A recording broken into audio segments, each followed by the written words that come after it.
Coming up, Iowa City mourns lives lost in the Israel-Hamas War. Then, Iowa's candidates for the U.S. House of Representatives hit the campaign trail. Florida and other states continue to recover from back-to-back hurricanes. All that and a profile on a candidate for the U.S. House of Representatives, important dates this week in history, along with making sure your facts are straight. Also, where presidential candidates have been on the campaign trail, the latest from polls, and something for you to consider. Good evening and welcome to The Update, your home for both news and politics. From the local level to nationwide, we're keeping you up to date. I'm Jordan Tovar. And I'm Johnny Valtman. And Jordan, Iowa City is finally feeling like fall. Temperatures are dropping, leaves, they are falling. Baseball's on, football's on, a whole bunch of stuff going on. The school weather really, feels like fall. But with that being said, something is warming up: politics. Yeah, Johnny, the politics are always turning up the dial on the oven. Last week marked the one-year anniversary of the conflict between Israel and Hamas. There have been countless casualties in the war, with over 43,000 people dying so far, with over 42,000 of those being Palestinians. To honor those lost in the conflict, people in Iowa City gathered to hold a vigil. DITV's Lathrop and Ryan Lynch spoke with those in attendance. The end of last week marked 1 year since the start of the Israel and Hamas war, and some students went out to share how they have felt about the situation. Yeah, every day just seeing children who have been killed, seeing people, parents, mothers, grandparents who have been murdered, and just, seeing a rising death toll each day, which has caused a lot of grief and sadness within me. While some gathered to show direct support for Palestine, others gathered to support an end to conflict all across the Middle East. I have family who are Jewish, and also I just believe that, we should be supporting the liberty, the freedom, the safety, all the human rights that each and every single person deserves. To other supporters, they feel it's crucial to have their opinions and their voices heard by others. Especially here in Iowa, there may not be many people educated about the issues that go on in the Middle East, and I think it's important for voices over there, because we do have a big community of people from the Middle East here. As the war continues on in the Middle East, some of the students behind me will continue to have their voices heard. From the Pentacrest, Lathrop and Ryan Lynch, DITV. And Johnny, as you can see, things not too much going on around the local level this week, but Johnny, like I said, the dial is always turning up on that political oven.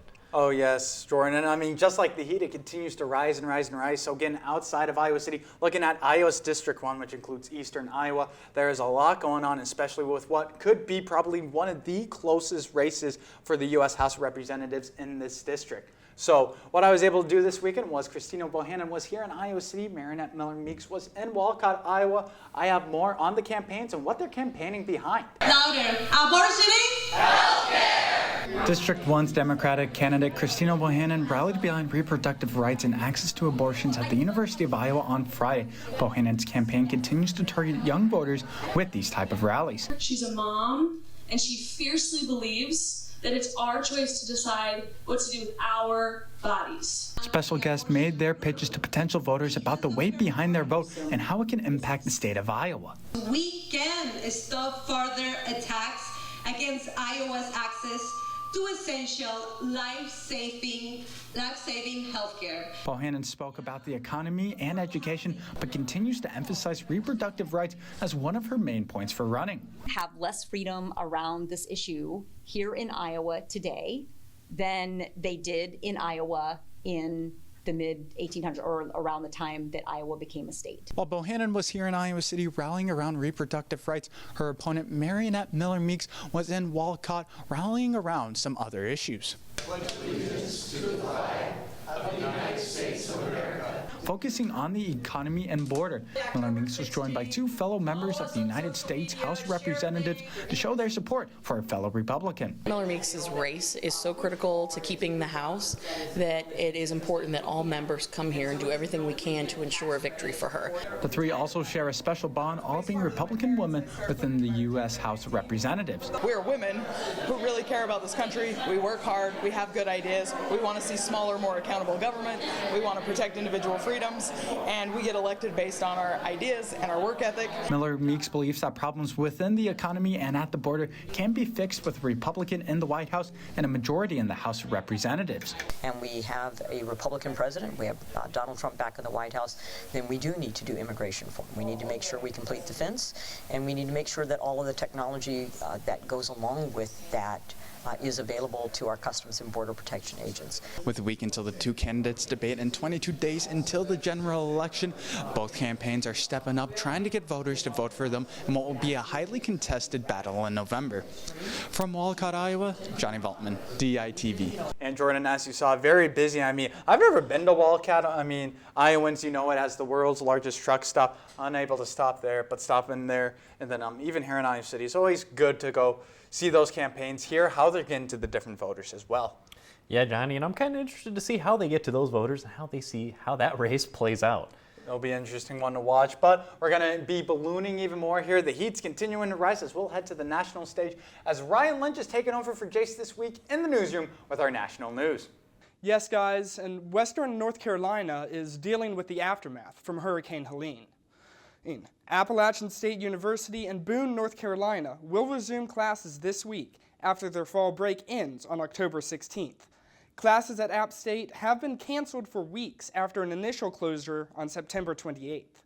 Some classes will be held online while the school continues to recover. Some App State students are unsure about what their next steps will be once classes do finally resume. Past weeks, so many people have asked me, so what are you doing? I don't know. And meanwhile, Florida is dealing with the aftermath from Hurricane Milton. Milton impacted the state about 2 weeks after Helene made landfall. Florida Governor Ron DeSantis announced the state will provide funds and programs to help the state in its recovery. I'm today announcing that the state of Florida will provide $9.5 million to jumpstart the recovery and help repair the impacted infrastructure. Actually opened up our own fuel sites over the weekend. So today we have fuel for the public. We're not even charging you. Free gas. Imagine that. And with all the damage from these hurricanes, some major roads in these southern states are experiencing some long-term closures. Interstate 40 in North Carolina is expected to be closed up until January of 2025. Back to you guys in the studio. Thanks, Ryan. And Jordan, you know, just hate to see that happen where one hurricane hits and then another back-to-back. And, you know, hoping everyone's okay down there. But on the national scale, I feel usually with national, we go in for checkups. We see a little bit more in prior weeks, but seeing it kind of cool down. You know, Johnny, yeah, it's cooling down, but I feel like I still don't know a lot about some of these candidates, and maybe you could call me misinformed, but I know someone who can inform me this week, and that's Grace Lathrop with our candidate profile. Thanks, guys, and for this week's candidate profile, we will be taking an in-depth look at Zach Nunn's congressional opponent, Lenon Beckham. Beckham comes from a family of Asian immigrants who came to the United States in 1980. He was born and raised in Mount Pleasant, Iowa, and has been committed to serving his country. At a young age of just 17, Beckham enlisted in the Iowa National Guard and was deployed to Afghanistan in lieu of 9/11. He later worked for the United States Department of Agriculture after attending Drake University. During his time at the USDA, he primarily focused on support and creating opportunities for veterans. Beckham's experiences have helped him make the decision to run for Congress. He believes that all Iowans should have access to the opportunities he had. His campaign is based on providing affordable health care, competitive wages, and reproductive freedom for women. He also intends to focus on creating an economy that favors Iowans by lowering gas and grocery prices. He aims to represent smaller towns in Iowa by providing them with health care within miles from their homes and jobs that they do not have to travel far to get to. Lastly, Beckham stands for a united country and state. He believes that through his leadership, he will be able to bridge the gap between parties and end polarization in Iowa. Back to you guys. And you know, Johnny, I'm certainly feeling a little more informed about that. Thanks for that, Grace. And you know, these candidates, they're always moving around, Johnny. Yes, Jordan, and it seems like they're always going a lot of different places. It's kind of fun, you know, if you have a map kind of dotting where they're going, and you just have a big map with a whole bunch of dots. That's why we're going to be sending it to Hannah Lipski. She'll be taking a look at where presidential candidates have been this last week. The presidential election is only 3 weeks away. Congressional and presidential nominees are in the final stretch of their campaigns. So here's where the presidential nominees have been. Former President Donald Trump was in Coachella, California this past weekend. Before his rally on Saturday, a man was arrested at a security checkpoint. 40-year-old Vem Miller of Las Vegas had a loaded shotgun, a handgun, ammunition, and several fake passports. He hasn't made any threats towards the former president, and Trump was not at the rally yet when the suspect was apprehended. Vice President Kamala Harris has been making appearances on late-night talk shows, The View, and even a famous podcast. Harris appeared on influencer Alex Cooper's Call Her Daddy podcast, the most listened to women's podcast on Spotify. Harris has been using social media and TV advertisements a lot through her campaign to especially reach the younger generation. Being on a podcast centered around women's health and rights aligns with her campaign goals and allows her to reach out to younger voters. The conversation centered around abortion and women's reproductive health care. This move was huge for Harris, playing directly into the hands of young women. The most memorable statement was how women's aspirations have changed. In response to a statement by the Arkansas governor, she said, quote, "There are a whole lot of women out here who, one, are not aspiring to be humble." Harris is ramping up with former presidents Barack Obama and Bill Clinton also campaigning for her in battleground states like Georgia and Michigan. And on Monday, both Kamala Harris and Donald Trump were campaigning in the battleground state of Pennsylvania, where the nominees are neck and neck, less than a point from each other.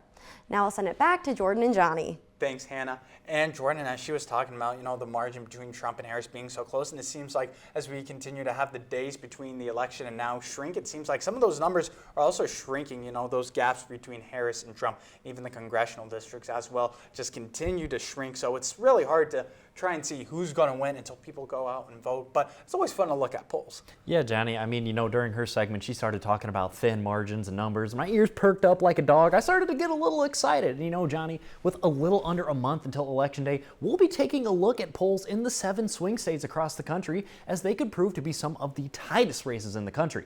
We're going to take it up to America's Dairyland up in Wisconsin this week. The state sits at a razor-thin margin between Democrat Kamala Harris and Republican Donald Trump. Now, folks, I say that the presidential candidates are edging each other almost every week, and to an extent, I'd like to think I'm right, because it's been a close race so far.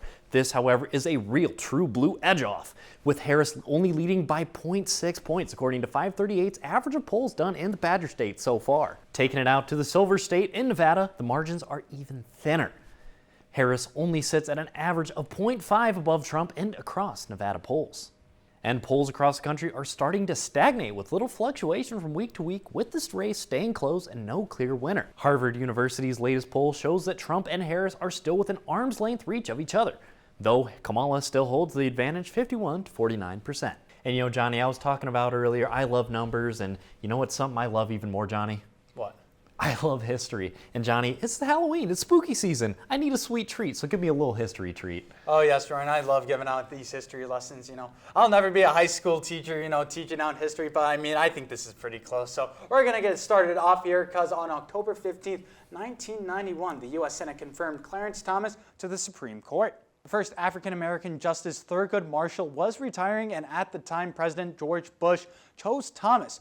Through the process, Thomas failed to receive a favorable nomination and was only marked qualified compared to the higher mark of well qualified. Things took a turn when Anita Hill, who attended Yale University with Thomas, accused him of sexual harassment. While wanting to stay anonymous, Hill ended up testifying in front of the U.S. Senate.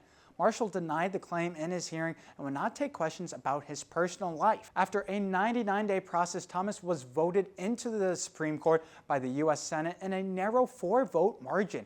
Since then, Thomas has remained in the Supreme Court to this day. He's been known for his conservatism and writing hundreds of opinions, and is now a senior associate justice.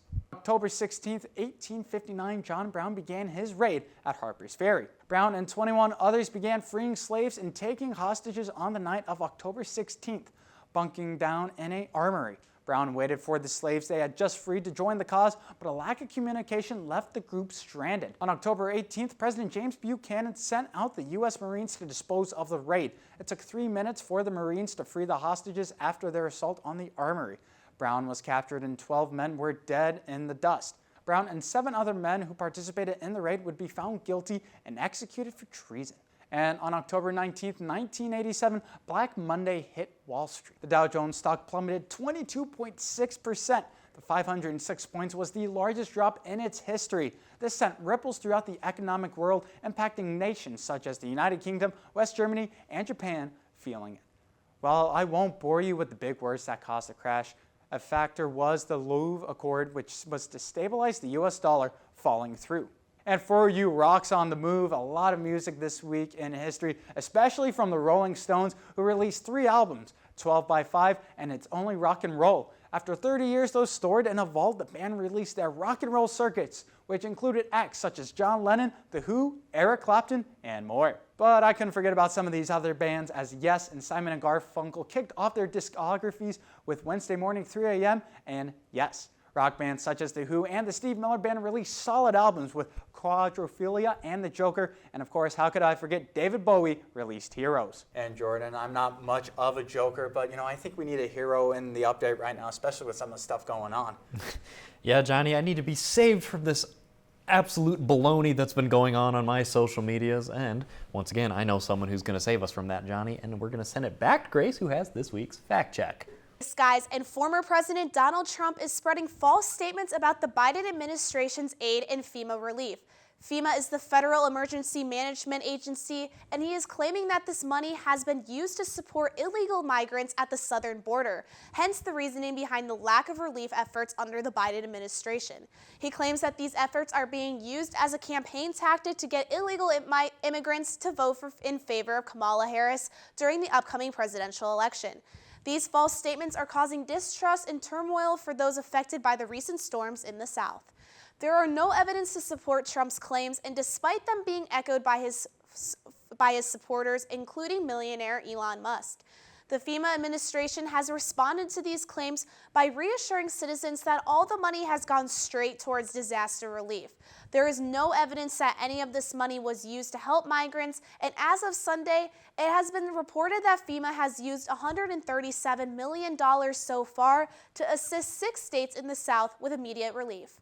This money has been used to provide meals, generators, water, and tarps to residents. Congress themselves have provided approximately $20 billion to the FEMA Disaster Relief Fund, putting Trump's claim that there is no money left for hurricane relief to rest. Back to you guys. Thank you, Grace. And Jordan, it didn't sound like rock and roll, but that was the hero I needed. And sometimes we need, some heroes to just give us a voice, just to give us some things to think about. Yeah, Johnny, and the hero of the week this week is Hannah Lipski, who has the For Your Consideration. Thank you, gentlemen. Now, this election is said to be the most important of our generation. Major issues like the wars overseas, social movements, immigration, and the economy are heightened. Now, here's something for you to consider. Misinformation is a crisis in our age of digitalization. We are living in the 4th industrial revolution, also known as the internet age. Endless information is at our fingertips at the touch of a screen, and artificial intelligence makes information gathering quicker and easier. Do not get sucked into the ease, and please scroll past the Google summary. Political campaigns are spreading dangerous information, propaganda, and conspiracies.